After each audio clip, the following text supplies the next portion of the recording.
Keluarga Meghan Trussell, mahasiswi 18 tahun yang ditemukan tewas di salju, menuntut penyelidikan dibuka kembali dan menduga ada unsur kejahatan. Setelah menyewa detektif swasta, mereka mendapat petunjuk menjanjikan dan menyebut situasi di tempat kejadian perkara tidak masuk akal. Apakah mungkin ada hal lain selain yang sudah disimpulkan pihak berwenang?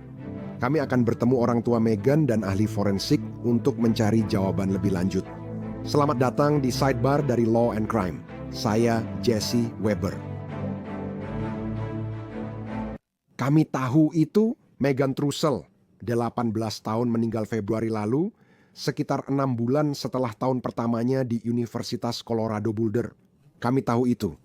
Namun, saat membahas pembaruan hari ini, belum ada kesepakatan jelas tentang apa yang terjadi padanya. Beberapa pihak tidak setuju. Tentu saja pihak berwenang mengatakan satu hal, tapi keluarga Meghan percaya ada sesuatu yang benar-benar berbeda yang sedang terjadi. Dan sebenarnya, saya akan berbicara dengan orang tuanya, Joe Trussell dan Vanessa Diaz, sebentar lagi. Dan saya juga akan mendapatkan sudut pandang dari seorang ahli forensik profesional untuk memahami lebih baik tentang apa yang mungkin terjadi di sini. Mari kita mundur sebentar ke tanggal 9 Februari 2025. Meghan meninggalkan kampus setelah dikabarkan bertengkar dengan teman sekamarnya, Hailey Strickland, yang baru saja diwawancarai majalah People. Kita akan membahas ucapannya. Rekaman kamera pengawas juga merekam Meghan meninggalkan kampus memakai celana yoga gelap, jaket biru, dan sepatu kets putih. Mari kita ingat sepatu kets putih itu sekarang. Meghan tidak membalas pesan dari orang tuanya. Dia resmi dilaporkan hilang pada 12 Februari dan pada tanggal 15 Februari, penjaga taman menemukan tubuh Meghan yang membeku tertutup salju di daerah terpencil dekat Boulder Canyon Drive, di dekat saluran pembuangan dan sungai kecil di luar kota. Dan apa yang awalnya digambarkan oleh pihak berwenang sebagai medan yang sulit dijangkau, yang memerlukan evakuasi teknis, termasuk kebutuhan untuk melakukan rappelling. Dan yang bisa mereka lihat hanyalah rambut dan wajahnya yang menonjol dari salju. Kita maju cepat ke bulan Mei. Kantor Sheriff dan Coroner Boulder County merilis pernyataan bersama bahwa hasil autopsi menyimpulkan Meghan meninggal. Kutipan, sebagai akibat dari efek toksik amfetamin. Itu, omong-omong, ada di Adderall yang keluarga Meghan konfirmasi sudah dia konsumsi. Pihak berwenang juga menemukan 3 botol kosong pil ini di asramanya. Dan 1 botol lagi ditemukan di dekat tubuhnya. Setiap botol muat hingga 30 pil, kata Coroner Boulder County, Jeff Martin. Pendapat kami didasarkan pada beberapa faktor, termasuk hasil toksikologi dan keberadaan obat resep yang belum tercerna saat pemeriksaan. Hipotermia, omong-omong, juga menjadi faktor yang berkontribusi di sini. Sekarang, cara kematian dijelaskan secara sederhana dan saya harus hati-hati menyampaikannya karena pedoman YouTube. Tapi intinya, Meghan meninggal dengan cara yang dia lakukan sendiri pada dirinya. Saya harus berhati-hati dengan kata-kata yang saya gunakan, tapi saya rasa Anda bisa mengerti maksudnya, oke, disebabkan oleh diri sendiri. Sekarang, keluarganya belum sepenuhnya percaya akan hal ini, oke? Mereka dikabarkan percaya bahwa Meghan diserang, bahwa dia mengalami penyerangan. Ibunya tampaknya percaya bahwa tempat kejadian itu direkayasa. Mereka telah menyoroti masalah dalam penyelidikan. Misalnya, mereka menyebut tas dan ponsel Meghan tidak ditemukan bersama tubuhnya, serta tampak ada tanda cedera fisik. Meskipun begitu, saya akan memberitahu Anda, kantor koroner telah menyatakan bahwa cedera-cedera tersebut sesuai dengan akibat jatuh dan jatuh itu tidak menyebabkan kematiannya. Sekarang, pihak berwenang juga sebelumnya mengatakan, kutipan, kami tidak menemukan bukti yang menunjukkan bahwa Meghan disakiti secara fisik atau dibunuh oleh orang lain. Dan omong-omong, kembali ke ponsel dan tas itu yang benar-benar menarik. Kantor Sheriff Boulder County menyatakan pada 2 Maret, ponsel Meghan dilacak di kios penjualan kembali di toko kelontong Boulder. Ponsel itu telah dijual oleh Elliot Michael Before yang berusia 50 tahun, seorang tunawisma yang melaporkan bahwa ia menerima ponsel itu dari tunawisma lain. Dan Beafor ditangkap 14 Mei dan didakwa pencurian, pelanggaran ringan tingkat 3, serta memberi keterangan palsu ke Pegadaian. Itu pelanggaran ringan tingkat 2 dan dia sudah dibebaskan dengan jaminan. Pada tanggal 5 Maret, Tas Meghan ditemukan oleh seorang anggota masyarakat di dekat penanda 39,6 mil di Jalan Raya 36 di sepanjang jalur sepeda. Anggota masyarakat itu menemukan botol resep kosong bertuliskan nama Meghan di tas, lalu menghubungi pusat komunikasi Boulder County. Tas itu akhirnya ditemukan kembali di Boulder Canyon, lokasi ditemukannya tubuh Meghan. Tidak ada satupun dari individu yang memiliki tas atau ponsel miliknya yang diyakini pernah melakukan kontak langsung dengan Meghan. Dengan kata lain, mereka mengatakan bahwa mereka tidak ada hubungannya dengan kematian Meghan, tapi juga saya akan memberitahu Anda. Menurut Daily Mail, salah satu sepatu Meghan, ingat saya menyebutkan sepatu Keds yang dipakainya saat meninggalkan kampus dan sepatu itu tak pernah ditemukan. Kini, keluarga juga mempermasalahkan lokasi penemuan Meghan. Bahkan, dalam sebuah grup Facebook yang berjudul Diskusi, Info, dan Tips Kasus Kematian Mahasiswa University of Colorado Boulder Meghan Trussell, Vanessa Diaz, ibunya, menulis, kutipan, gorong-gorong itu tersembunyi dan berada di luar jalur, sebuah tempat yang membutuhkan pengetahuan sebelumnya untuk menemukannya. Meghan tidak mungkin berjalan 3 mil dari asramanya dalam 1 jam ke tempat yang belum pernah dia kunjungi. Dalam gelap total di tanah beku, hanya memakai satu sepatu tanpa ponsel atau senter. Saya mengunggah video rekaman kami agar orang-orang melihat sendiri medan dan kondisinya. Ini fakta. Gunakan akal sehat untuk menentukan apa yang menurut Anda masuk akal. Berikut cuplikan videonya.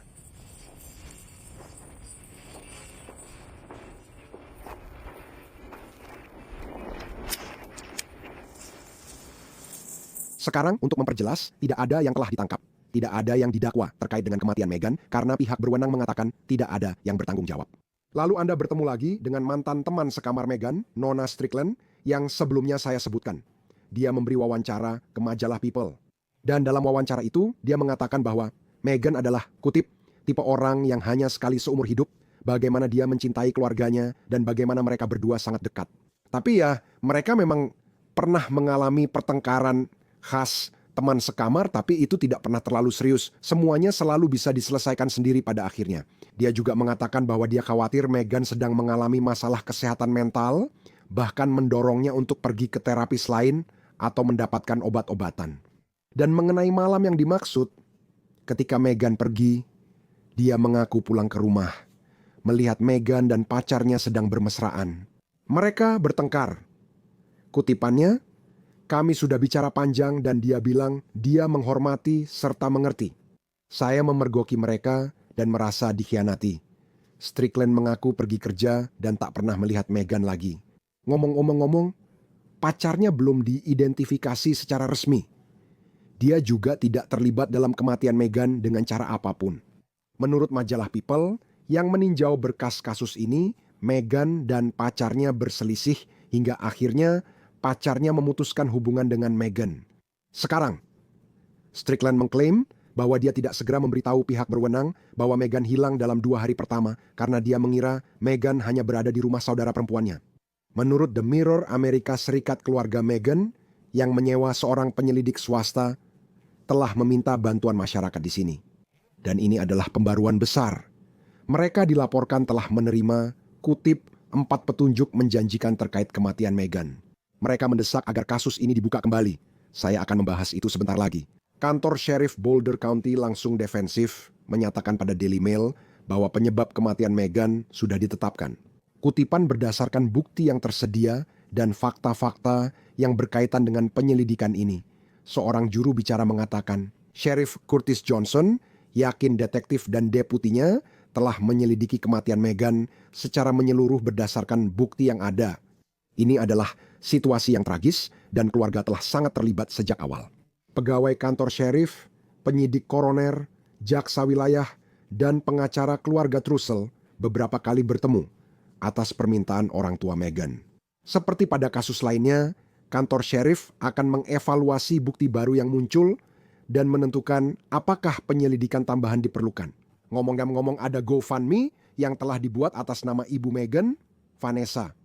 Untuk mengumpulkan dana untuk melanjutkan penyelidikan pribadi ini, mereka mengumpulkan dana untuk autopsi pribadi biaya hukum, ahli penyelidik swasta, dan tes laboratorium. Hingga rekaman ini, sudah terkumpul lebih dari $85.000 dan petisi di change.org telah dibuat. Sebagian isi petisi tersebut menyatakan bahwa penyelidikan awal tercemar oleh kesalahan dan kelalaian, gagal untuk secara menyeluruh menelusuri semua petunjuk dan bukti yang mungkin ada, yang membawa kejelasan dan keadilan. Ini bukan sekadar kesalahan kecil. Ini adalah penanganan yang keliru dan membutuhkan penyelidikan ulang yang lebih teliti dan transparan. Komunitas, keluarga, dan teman-temannya sepakat penyelidikan ulang penting agar semua kemungkinan diselidiki dengan serius. Pernyataan itu juga menyebut, kutip, "Kami meminta Gubernur Jared Polis bertindak. Sebagai gubernur, dia mengawasi Departemen Keamanan Publik yang membawahi Biro Investigasi Colorado Bureau of Investigation. Kami mendesak Colorado Bureau of Investigation untuk turun tangan dan meninjau ulang penyelidikan yang salah dari kantor Sheriff Boulder County atas kasus Megan kematian. Sekarang, saya ingin menghadirkan 2 tamu spesial. Saya ditemani oleh orang tua Megan, Joe Trussell, dan Vanessa Diaz. Terima kasih banyak kepada kalian berdua sudah datang. Izinkan saya mulai dengan mengatakan, saya sangat menyesal atas kehilangan kalian. Saya sangat menyesal kalian masih harus terus menyelidiki ini dan harus terus membicarakan hal ini. Saya tahu ini tidak mudah dan sangat menghargai kalian meluangkan waktu karena ini sangat penting. Terima kasih banyak untuk kalian berdua. Saya ingin memulai dengan menanyakan kepada kalian berdua bagaimana kabar kalian saat ini. Vanessa, saya mulai dari kamu. Bagaimana kabarmu? Bagaimana kamu bertahan? Aku baik-baik saja. Ada hari baik dan buruk tentu saja. Aku mengambil cuti cukup lama dari pekerjaanku dan sekarang aku kembali untuk tahun ajaran baru dan senang bisa kembali. Tapi aku dan Joe kini sama-sama punya 2 pekerjaan penuh waktu, menjalankan penyelidikan dan tetap bekerja seperti biasa. Spindledom. Ya. Dan Joe, bagaimana denganmu? Baik-baik saja, kau tahu. Saya pikir tingkat dari apa yang terjadi adalah sesuatu yang akan selalu bersama kita selamanya. Jadi saya tidak punya ilusi bahwa semua ini akan selalu menghilangkan itu. Jadi saya menghadapi itu di waktu saya sendiri. Tapi kasus sendiri adalah masalah yang harus diselesaikan dan membutuhkan banyak fokus. Ini adalah lakukan sendiri. Saya dan Vanessa belajar sambil jalan, seperti itu minum dari selang pemadam kebakaran. Kami mencoba mencari tahu bagaimana sebuah investigasi berjalan dan apa yang bisa kami lakukan untuk menyelesaikan masalah ini. Saya sudah menjelaskan banyak hal dan berharap kalian berdua bisa melengkapi bagian yang kurang. Dengan perkembangan baru ini dan arah investigasi selanjutnya. Sebelum saya membahas semua itu, jika kalian bisa, saya akan bertanya ke masing-masing dari kalian. Seperti apa Megan itu? Dan seperti apa hubunganmu dengannya? Vanessa, saya mulai dari kamu. Megan sih adalah seseorang yang sangat kreatif, penuh Freudian, baik hati dan pengertian. Dia teman perjalanan favoritku. Kami sama-sama bisa bahasa Inggris dan Spanyol, begitulah kami. Kami memiliki banyak hal bersama, kami sangat dekat. Aku sangat merindukannya setiap hari, senyumnya, tawanya. Dia selalu punya lelucon, dia selalu membuat orang tertawa. Dan dia punya bakat membuat orang merasa seperti mereka adalah orang yang paling penting baginya, seolah-olah mereka adalah favoritnya. Dan ada banyak orang yang benar-benar merasa kehilangan sejak dia pergi. Saya merasakan hal itu. Saat meneliti cerita ini dan mengetahui lebih banyak tentang putri Anda, saya merasakan betapa istimewanya dia dan dampaknya pada banyak orang. Dan betapa banyak orang yang benar-benar ingin mencari tahu apa yang terjadi di sini, Joe. Bagaimana dengan Anda sendiri? Anda tahu, Megan, dia itu keren. Dia benar-benar orang yang menyenangkan untuk diajak bersama. Dan dia punya bakat alami untuk humor.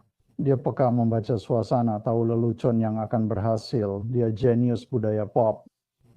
Anda tahu selera dia dalam film, musik, sastra, dan seni jauh melampaui usianya. Dia sangat islami dalam hal edukasi sehingga sangat menyenangkan bersamanya. Dan itulah yang benar-benar saya rindukan, Anda tahu, yaitu bisa bertukar pikiran tentang film dengannya, bertukar musik dengannya, dan mendapatkan pendapatnya yang sangat kuat tentang hal-hal seperti itu. Itu kekosongan besar yang sulit diisi dan tak akan pernah bisa. Saya yakin saya ingin membahas lebih dalam tentang kasus ini dan saya ingin lebih mendalami penyelidikannya. Saya sudah menjelaskan sebagian, tapi ingin lebih jelas di sini. Vanessa, apa teori kamu tentang apa yang terjadi pada Megan? Saya mengerti bahwa kamu percaya dia diserang. Menurutmu, bagaimana situasinya saat itu? Dia meninggalkan kampus? Bagaimana dia bisa sampai ke sana, ditemukan, dan kapan diserang? Maksud saya, jika kamu, lalu bagaimana sebaiknya kita memikirkan hal ini? Ya, dia sempat berselisih paham dengan teman sekamarnya. Teman sekamarnya sebenarnya Megan sedang menghabiskan waktu sendiri dengan pacarnya di asramanya. Teman sekamarnya seharusnya bekerja sampai 11.30. Teman sekamarnya mengejutkan mereka dan kembali ke asrama sekitar jam 9 kalau tidak salah. Sebenarnya dia tak seharusnya meninggalkan tempat kerja untuk istirahat 15 menit, tapi tetap melakukannya. Dan katanya dia mengejutkan Megan dan pacarnya marah karena dia ada di sana dan mereka sedang dalam momen intim. Dan ada pertengkaran fisik, tapi kamu tahu ada adu mulut. Pacarnya pada dasarnya tidak ingin terlibat dalam drama. Jadi dia bilang dia ingin istirahat dan dia pergi. Dan kamu tahu, dia cukup sedih tentang itu. Aku sama sekali tidak meragukannya. Jadi aku rasa bahkan sejak terakhir kali kita melakukan wawancara, aku sebenarnya sudah bisa meninjau rekaman video dirinya di closed circuit television kampus. Seorang detektif yang melaporkan dia tampak sangat sedih dan berjalan tanpa tujuan. Namun itu tidak benar. Aku melihat videonya, dia berjalan normal tanpa mengusap air mata atau melihat ponsel, lalu meninggalkan kampus. Gambar terakhir dirinya adalah saat dia menuruni sesuatu yang disebut buff walk di Boulder, dan itulah gambar terakhir dirinya. Laporan menyatakan bahwa dia berjalan di sepanjang Arapahoe atau Walnut karena ponselnya terdeteksi di sana. Polisi, sebenarnya University of Colorado Police Department Boulder mengetuk semua pintu, meminta rekaman video dari semua bisnis di daerah itu. Ada yang melihatnya di kamera. Dia ada kamera jalan seperti kamera lalu lintas. Dalam tidak ada seorang pun. Dia tidak pernah terdeteksi di kamera manapun. Menurut saya, yang terjadi adalah dia diserang baik di buff walk atau tepat setelah buff walk. Tasnya robek, yaitu bagian jahitan yang terlepas. Saya yakin jahitannya kuat karena saya sendiri yang menjahit tas itu. Hobi saya adalah memiliki mesin jahit yang mampu menjahit hingga 15 lapis kain denim. Jadi saya benar-benar memperkuat jahitan di situ. Dan itu benar-benar tercabik. Benangnya benar-benar sangat kuat. Itu seperti poliester yang sangat tebal. Jadi untuk bisa tercabik seperti itu pasti butuh tarikan yang sangat kuat. Jadi itu dia. Dia mengalami luka-luka. Sebagian besar lukanya ada di sisi kiri tubuhnya. Sepatu kanannya hilang.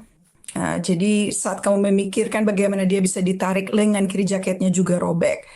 Jadi kamu udah tahu, sederang menarik ke kiri, mencabut sepatunya, dia terjatuh lalu mengalami luka-luka itu.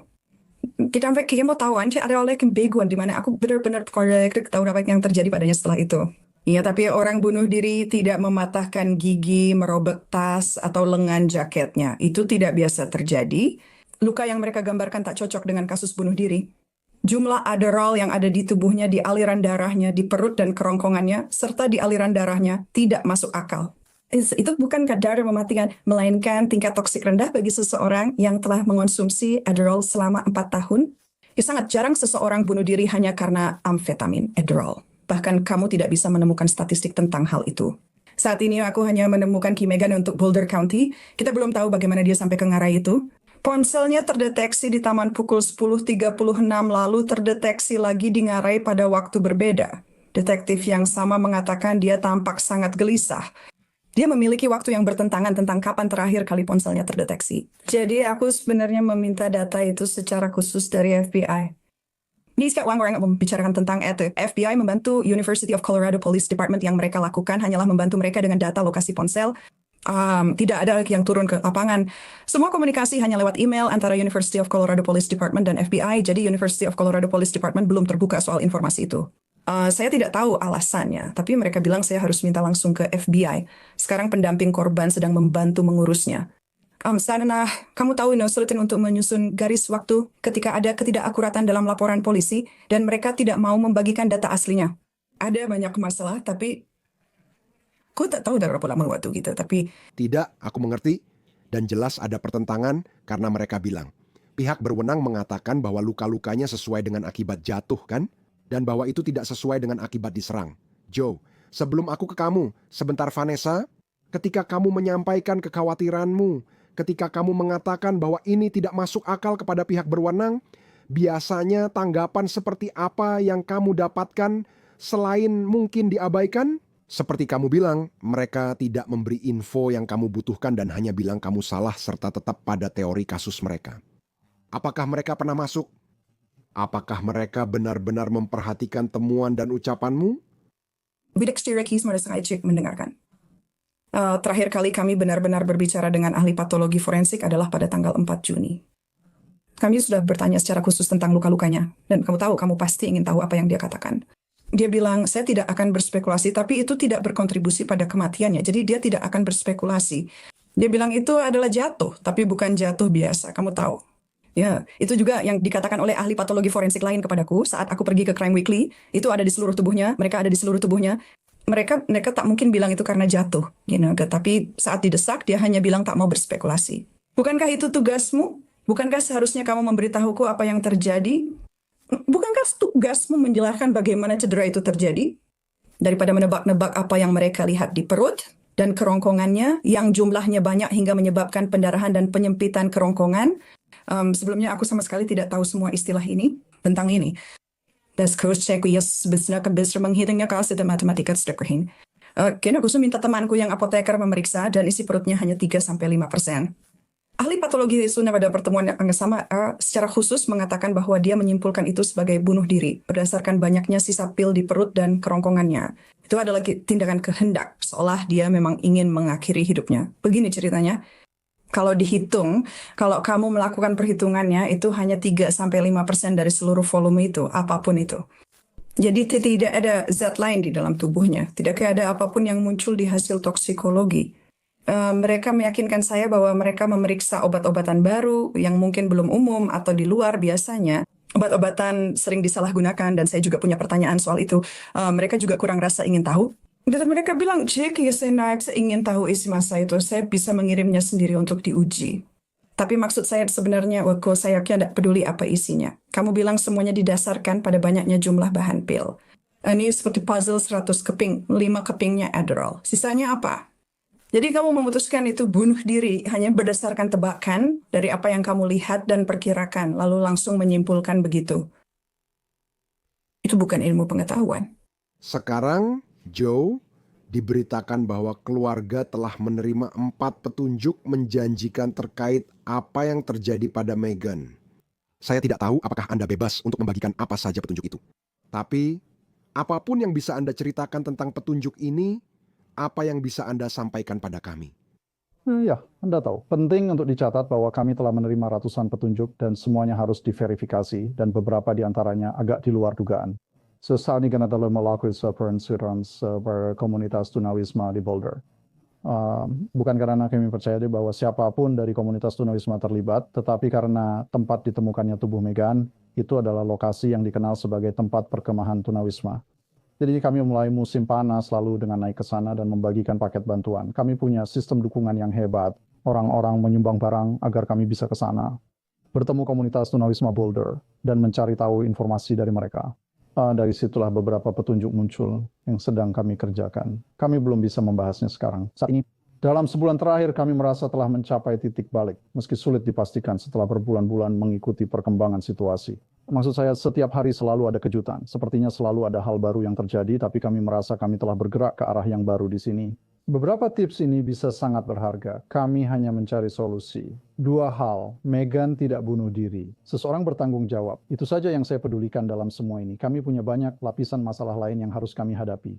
Tapi kesempatan untuk membantu komunitas tunawisma di Boulder, kamu tahu, memberi sesuatu untuk mendapatkan sesuatu, mungkin bisa membantu kita di sini. Agar jelas, kamu tak perlu beri aku nama-nama.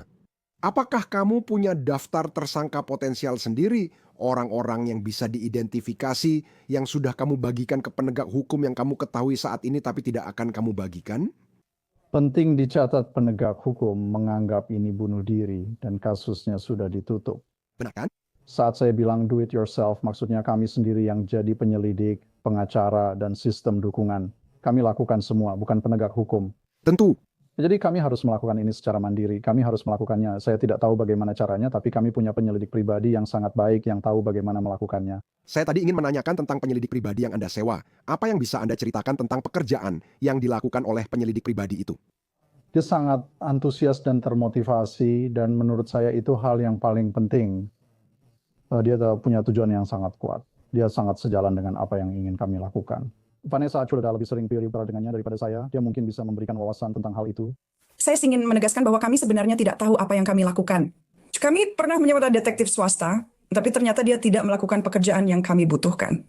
Yang Felicia dan beberapa teman saya sangat ahli dalam hal itu, seperti menggali data dan melihat analitik, kan? Kami butuh seseorang yang benar-benar terjun langsung ke lapangan, yang mau keluar dan berbicara dengan orang-orang, mengetuk pintu, bahkan membuntuti orang jika memang diperlukan. Dan kamu tahu saya wawancara dia lewat telepon dan dia bilang dia benar-benar serius dan akan mengirimkan kontraknya, bahkan sebelum saya menandatangani kontrak itu. Dia sudah berada di lokasi, dan menurut saya menambah itu kurang setengah dari perjuangan, yaitu membawa orang ke lokasi. Karena setelah orang-orang pergi ke sana dan melihatnya, mereka sadar tidak mungkin dia bisa sampai ke sana sendirian. Bahkan penduduk asli pun tak bisa menemukan tempat itu. Jadi kenyataannya bahwa pria ini seperti langsung masuk ke mobilnya dan pergi ke sana, lalu bertanya hanya berdasarkan sebuah PIN. Lalu dia meneleponku dan berkata, oke, aku rasa aku sudah di sini, tapi aku tidak yakin apakah aku benar-benar di sini. Dia didorong oleh rasa penasaran.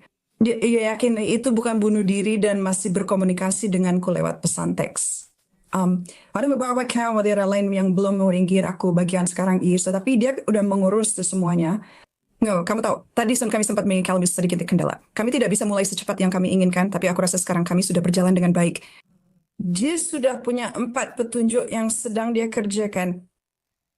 Saya ingin bertanya pada kalian berdua tentang pembaruan ini mengenai teman sekamar Meghan, Hailey Strickland. Dia diwawancarai majalah People. Dia memberikan komentar mengenai Meghan, hubungannya dengan Meghan, terakhir kali dia melihatnya. Dia juga memberikan komentar bahwa Meghan mungkin sedang berjuang dengan masalah kesehatan mental. Saya tidak tahu apakah Anda sempat melihat atau membaca apa yang dia katakan dalam wawancara itu. Tapi Joe, saya ingin tahu pendapatmu tentang dia yang angkat bicara. Pertama-tama Hailey, dia punya hak penuh untuk mengatakan apapun yang dia mau, dan saya menyambut baik komentar apapun darinya. Lalu saya baru mengenalkan bahwa artikel itu sama sekali tidak akurat. Saya tak bisa banyak verifikasi, tapi saat membaca semua ini terasa tak masuk akal. Kamu tahu Meghan dan Hailey saling mengenal selama 5 bulan, itu saja. Beberapa wawasan dari Hailey di artikel itu kurang akurat. Itu semua tidak masuk akal. Kamu tahu, bukan untuk membahas Hailey terlalu jauh, tapi dia tidak pernah melaporkan Meghan hilang. Dia tidak pernah membantu kami dalam pencarian. Dia tidak membantu membagikan selebaran. Tidak ada yang seperti itu. Jadi kamu tahu, kami sangat jarang berkomunikasi dengannya. Motivasinya untuk berbicara kepada majalah People sepenuhnya adalah urusannya sendiri. Jadi ya, aku benar-benar tidak tahu harus berbuat apa tentang Hailey sejujurnya. Dan aku hanya ingin menambahkan bahwa Hailey adalah satu-satunya yang benar-benar mengenal Meghan. Kamu tahu, ada banyak detektif amatir yang ikut berkomentar di artikel kami. Kami sudah belajar untuk tidak membaca komentar orang-orang. Tapi dia adalah satu-satunya orang yang benar-benar mengenal Meghan, yang bilang itu bunuh diri. Dan mereka saling kenal selama 5 bulan penuh. Dan hubungan itu sangat tidak stabil kalau dari sudut pandang seluruh keluarganya dan teman-temannya. Bahkan pacarnya akan memberitahumu hal itu. Itu poin penting, Vanessa. Saya ingin meluruskan catatan saat dia membahas hal ini. Meghan diduga punya masalah kesehatan mental dan perlu terapis baru atau obat-obatan. Dari sudut pandang Anda, sudut pandang teman-teman, apakah ini benar-benar di luar apapun yang pernah Anda amati pada Meghan? Saya mulai dari Anda, Vanessa. Ya, benar sekali. Anda tahu, Meghan tidak butuh terapis baru. Ia suka terapisnya dan hubungan mereka baik. Hanya saja terapisnya sedang cuti melahirkan. Pada Sabtu 8 Februari dia email Meghan, aku sudah kembali, kita bisa mulai terapi lagi. Aku yakin Meghan akan senang karena dia sangat tidak menyayangi terapisnya. Ya, mereka memiliki hubungan baik dan Meghan merasa nyaman. Dia sedang berusaha melewati semuanya. Awalnya itu terkait hal-hal perempuan di sekolah. Saat aku dan Joe pernah berpisah, dia juga membahasnya dengan terapisnya. Dan gak ada yang memalukan punya terapis. Menurutku semua orang seharusnya punya terapis. Kesehatan mental adalah hal yang harus dirawat dan jaga. Terapis Meghan, dia mulai terapi saat masih di bawah umur, jadi terapisnya adalah pelapor wajib. Ya, artinya jika Meghan pernah memiliki pikiran untuk menyakiti diri sendiri, keinginan bunuh diri, atau hal-hal seperti itu, terapisnya harus melaporkannya. Dan dia tidak melakukannya karena Meghan melewati masa-masa sulit seperti remaja lainnya, orang tuanya bercerai, dan dia tidak pernah memilih jalan yang mudah. Dia mau menghadapi semuanya dengan terbuka dan sehat. Ya, pada dasarnya Meghan bukan tipe yang ingin bunuh diri, itu bukan caranya. Dan hubungannya dengan terapis sangat baik. Memberi penilaian soal kesehatan Meghan oleh mahasiswa psikologi tingkat pertama kepada majalah People terasa kurang tepat. Dalam laporan polisi. Dia dengan tegas mengatakan dalam wawancaranya bahwa Meghan tidak pernah ingin bunuh diri. Bahwa Meghan tidak pernah mengatakan dia ingin bunuh diri. Dia mengatakan sesuatu tentang Meghan yang kesal soal politik, yang mana kamu tahu Meghan memang dikenal suka mengeluh tentang beberapa hal politik yang terjadi. Tapi bunuh diri karena itu maksudku. Itu sama sekali tidak masuk akal. Itu terlalu dipaksakan. Epstein seperti mencari perhatian dan ingin jadi pusat perhatian. Itu pendapatku. Tapi Jadi, Joe, ini orang-orang yang menonton ini. Jika mereka ingin membantu, informasi apapun yang bisa didapatkan. Dan saya sudah menyebutkan ini sebelumnya, GoFundMe sudah dibuat. Ada petisi change.org yang juga sudah dibuat. Banyak orang yang menyumbang uang memberi gambaran betapa mahalnya biaya hukum, analisis ahli, dan pengujian laboratorium. Bagaimana perkembangan dana tersebut, Joe? Dan bagaimana perkembangan petisi change.org? GoFundMe berjalan lancar. Maksud saya, dari apa yang sudah kita pelajari, kantor Sheriff Boulder County mengambil DNA atau sampel DNA, usapan, alat tes pemerkosaan, semua itu bukti dari tempat kejadian perkara dan tidak pernah menguji salah satunya. Lalu kami menemui mereka dan mereka bilang bisa mengambil barang itu untuk diuji. Tapi kemudian itu merusak rantai penguasaan barang bukti. Kalau suatu saat ada yang, kamu tahu, ada yang dituduh. Nanti kami mengalami masalah dengan itu. Tapi juga kamu tahu tes DNA itu butuh biaya $25.000 hanya untuk memulainya. Kalau kamu lihat banyaknya barang bukti yang harus kami uji, kita bicara soal $100.000 atau lebih. Kamu tahu sana kau tidak punya uang sebanyak itu di sakuku. Jadi GoFundMe, setiap bantuan sangat berarti. Kamu tahu donasi untuk komunitas tunawisma di Boulder juga sangat membantu. Petisinya, kamu tahu, dimulai dengan sangat kuat dan terus berjalan dengan sendirinya. Hal menarik adalah setelah banyak teman dan keluarga menandatangani, kabar itu menyebar di kampus C. Boulder. Banyak mahasiswa mulai bersuara kecewa dan merasa upaya yang dilakukan kurang. Mereka juga telah menandatangani petisi tersebut. Dan menurut saya bahwa itu sangat penting karena para mahasiswa perlu tahu tentang apa yang sedang terjadi. Dan Vanessa, tujuannya agar penyelidikan ini dibuka lagi kan? Maksud saya, itu tujuannya sekarang. Jika Anda memiliki informasi baru, sampaikan kepada penegak hukum. Jika Anda bisa menyampaikannya ke Colorado Bureau of Investigation, mereka mungkin akan melihatnya. Bisakah Anda memberitahu kami bagaimana statusnya? Sarin, Anda tahu mengisi kasus-kasus lain kan? Seperti kasus Ellen Greenberg, dan berkat ditemukan bahwa bersama tidak bukan aset tidak ada yang akan berlakukan apapun sampai keputusan bunuh diri itu diubah. Bahkan Jaksa Wilayah Boulder sudah memberitahu kami bahwa dia tidak akan menyelidiki penyelidikan itu karena keputusan bunuh diri tersebut. 4 botol kosong Adderall itu. Dan seperti yang dia katakan itu sangat signifikan. Rasanya sangat membuat frustrasi karena orang-orang sepertinya tidak melakukan riset apapun tentang obat itu. Dia punya attention deficit hyperactivity disorder, dia agak ceroboh. Dia tidak membuang botol-botolnya. Ada banyak orang yang aku kenal seperti itu. Jadi kamu mengenalnya. Menurut asumsi mereka telah investigasi menyeluruh dan koroner menyimpulkan itu bunuh diri. Jadi sampai itu berubah, kami menunda meminta Colorado Bureau of Investigation menyelidiki karena harus menunggu perubahan sebelum bisa mengajukan permintaan. Permintaan itu bisa diajukan ke gubernur. Dia yang bisa, atau dari pemahaman saya, dia yang bisa meminta Colorado Bureau of Investigation untuk melakukan itu. Namun kamu tahu aku merasa tidak ada yang akan melakukan itu sampai keputusan tentang bunuh diri diubah. Meskipun begitu kamu tahu Hunter S. Thompson, mereka baru saja mengumumkan di Colorado bahwa mereka akan meninjau kembali keputusan bunuh dirinya karena permintaan istrinya. Sepertinya Joe harus mulai menulis lebih banyak buku supaya dia bisa setara dengan Hunter S. Thompson. Punya pengaruh besar. sampai ada yang menyelidiki ulang keputusan bunuh diri yang awalnya tak dipertanyakan. Namun, keputusan bunuh diri Meghan memang patut dipertanyakan. Tidak ada surat bunuh diri, tidak ada riwayat sebelumnya, tidak ada apa-apa. Dia punya luka-luka. Bahwa kamu menyakiti dirimu sendiri saat kamu minum banyak pil, lalu pil-pil itu, kamu sudah meninggal sebelum pil-pil itu terserap ke dalam tubuhmu. Semua itu tidak masuk akal. Dan aku bingung kenapa orang-orang tidak mempertanyakannya dengan lebih keras. Orang-orang yang cuma yang kebetulan adalah pejabat terpilih tetap saya, mereka langsung bilang, tidakkah itu bunuh diri, padahal sebenarnya tidak. Mereka tidak melihat detail apapun atau mempertimbangkan perbedaan-perbedaannya, bahkan mereka juga tidak mendengarkannya. Ya, saya akan bilang begini, Jo Vanessa, kamu mungkin bukan Hunter S. Thompson, kamu mungkin juga bukan istrinya. Berdasarkan pengalaman saya, ketika sebuah cerita mendapat banyak perhatian dan fokus orang, hal itu penting. Itu saatnya kamu melihat pembaruan atau perubahan. Saya hanya ingin bilang, kami memikirkan kalian berdua. Doa kami untuk kalian dan keluarga, kami akan terus memantau. Kami sudah memasang petisi di change.org, kami juga sudah memasang GoFundMe.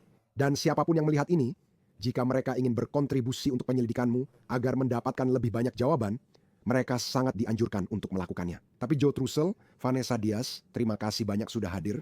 Dan sekali lagi, saya sangat menyesal atas kehilangan kalian dan saya juga sangat menyesal atas apa yang masih kalian alami. Terima kasih atas waktu kalian hari ini. Kami benar-benar menghargainya. Untuk semua yang lain, dan ini sangat berarti, terima kasih. Baiklah, sekarang saya ingin mengundang seseorang yang selalu senang kami panggil. Dalam kasus misterius seperti ini, dengan dua sisi berbeda, kita berusaha memahaminya. Saya ingin mengundang Dr. Nada Rutherford, Koroner Kabupaten Richland. Terima kasih sudah datang membahas ini. Dari sudut pandang Anda, dan jelas Anda tidak melakukan autopsi di sini. Anda melihat laporan dan situasinya di sini, tapi Anda sudah berpengalaman dan sering menemui kasus seperti ini. Apakah ada sesuatu yang Anda lihat yang bisa menunjukkan kemungkinan adanya tindakan kriminal di sini? Ya, ada. Jadi fakta bahwa beberapa barang miliknya hilang tentu saja menimbulkan kecurigaan di benak saya. Fakta bahwa dia kehilangan satu sepatu, mengapa demikian? Jadi saya 100% setuju dengan keluarga bahwa ada sesuatu yang mencurigakan tentang kematiannya. Ya, tapi kamu tidak bisa mengada-ada dan tidak bisa berspekulasi. Jadi kita harus melihat bukti yang kita miliki. Apa yang hasil autopsi tunjukkan dan bagaimana tubuh itu ditemukan. Terlepas dari pikiran yang mungkin kita miliki, apakah itu masuk akal? Dan menurutku, ya disitulah kadang-kadang keluarga yang sedang berduka bisa terjebak dalam beberapa detail tersebut. Namun sebagai tenaga medis yang menyelidiki kematian, beberapa detail itu tidak relevan. Itu tidak sesuai waktu dengan temuan kami saat autopsi. Izinkan saya bahas. Bagaimana pendapat Anda tentang penyebab kematian akibat amfetamin? Bahwa hipotermia adalah faktor yang berkontribusi di sini. Saya rasa kemungkinan dia tersesat, Anda tahu, merasakan efek toksik dari obat ini. Mereka mengatakan cedera-cederanya bukan karena diserang, tapi akibat jatuh. Apakah Anda punya gambaran tentang teori di balik kematiannya? Ya, jadi setiap kali kami melihat laporan toksikologi, kami mulai melihat angka-angkanya. Jadi bagi kami cukup hanya memiliki tes konfirmasi bahwa obat atau zat ini ada di dalam tubuh seseorang. Yang juga kami cari adalah jumlah dari zat-zat tersebut. Dan sekali lagi, bukan hanya informasi yang ditemukan di serum itu atau sampel darah yang kami miliki. Apa yang kami lihat saat autopsi? Jadi apakah ada pil atau serpihan pil di area tenggorokan, di area lambung? Apakah ada sesuatu yang sesuai dengan konsumsi sengaja obat-obatan ini? Saat mencari kemungkinan kejahatan, terutama jika ada efek toksik dari obat atau medikasi. Yang kami cari, adakah tanda kejahatan di mulut atau tenggorokan? Apakah orang ini bisa saja memaksanya untuk mengonsumsi obat sebanyak ini hingga mencapai tingkat toksik? Kita mulai dengan melihat resepnya. Kapan resep itu diberikan? Berapa hari yang lalu dia mengambil resep ini? Seberapa sering dia mengambil resepnya? Siapa yang meresepkan obat ini untuknya? apakah dia punya beberapa sumber untuk mendapatkan obat ini. Kami menjalankan sesuatu yang disebut laporan scripts, dan mereka yang menyetujui laporan itu lalu mengirimkannya kepada kami. Jadi kami melihat penyedia yang memberikan obat tersebut. Apakah si visible punya cukup untuk menyebabkan efek toksik ini? Dan kadar jumlah yang ada di dalam tubuhnya. Apakah itu sesuai dengan seperti apakah begitu akibat tertelan secara tidak sengaja atau memang disengaja oleh seseorang? Ya, jadi ketika kita mulai melihat kadar yang sangat tinggi, kita mulai berpikir bahwa itu adalah penelanan yang disengaja. Seberapa sulit untuk merekayasa sebuah adegan seperti ini? Jika kita mendengarkan apa yang dikatakan beberapa anggota keluarga bahwa kamu tahu ada kemungkinan adegannya direkayasa. Pil-pil itu mungkin sengaja dimasukkan ke tenggorokannya atau ditempatkan setelahnya agar tampak berbeda dari kenyataan. Merekayasa adegan memang sulit. Pertanyaannya, apakah akan terlihat jelas? Begini, inilah yang akan kukatakan tentang itu. Bagaimana kondisi pil-pil itu dan bagaimana mereka ditemukan. Apakah ini hanya pil utuh yang tampak belum tercerna sama sekali? Mungkin itu bisa menjadi indikasi sesuatu, bukan? Dok Free bisa mengambil cairan, memasukkan pil ke dalamnya, lalu menuangkannya ke tenggorokanmu.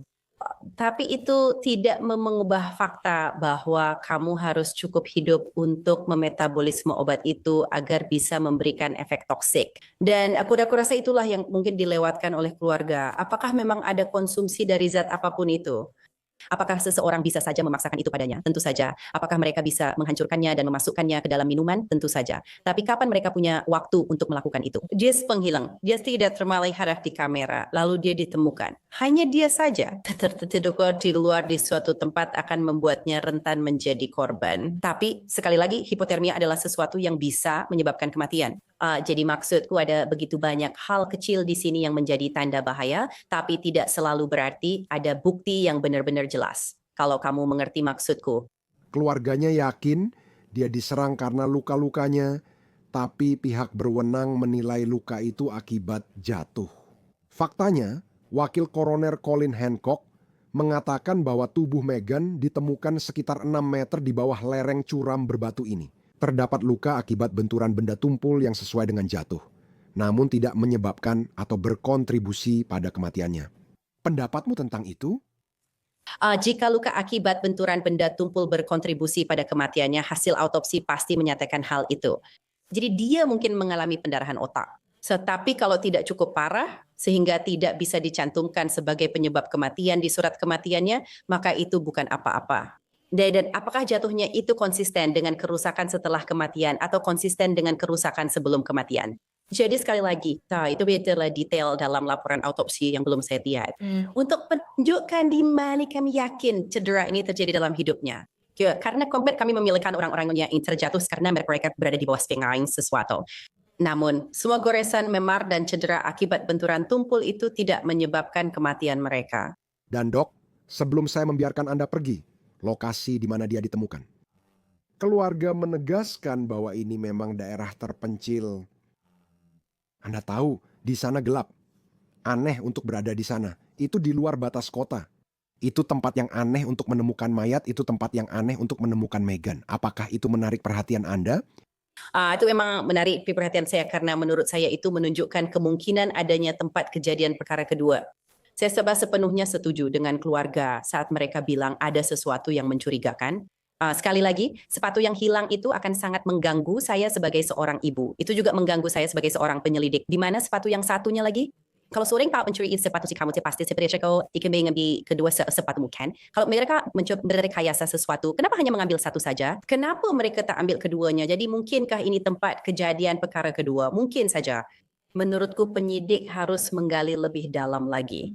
Aku benar-benar setuju dengan keluarga mereka mengatakan, coba lihat lebih dalam lagi untuk melihat apakah ada hal lain yang mungkin salah di sini. Tidak, itu poin bagus.